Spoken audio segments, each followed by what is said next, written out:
माझ्या टुकूटुकूचे 5 महिने पूर्ण झाले आणि आज मी त्याला जवानाचा ड्रेस घातला.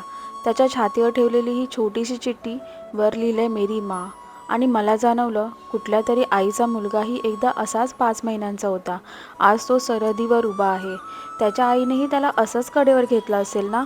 मी ती चिठ्ठी उघडली आणि वाचता वाचता वाटलं जणू तोच बोलतोय. आई, इथे रात्री खूप थंडी असते, पण तुझ्या हातची गरम भाकरी आठवली की आपोआप ऊब येते. तुझे गुडघे दुखतात ना अजून? इथे बसल्या बसल्या मला तेच आठवतं आणि हात रिकामे वाटतात. इथे कधीतरी आकाशातून विमानाचा आवाज येतो. मी वर बघतो आणि वाटतं यातच बसून सरळ तुझ्याकडे यावं. यावेळी दिवाळीला येता येणार नाही आई, पण माझ्या नावाचा एक दिवा लाव. मी तो इथूनच बघेन. म्हणून एवढंच सांगतो. रडू नकोस, दार उघडं ठेव, मी येईन. उशीर होईल पण मी नक्की येईन. चिठ्ठी इथेच संपली आणि माझ्या हातातलं ते पान थरथरत होतं.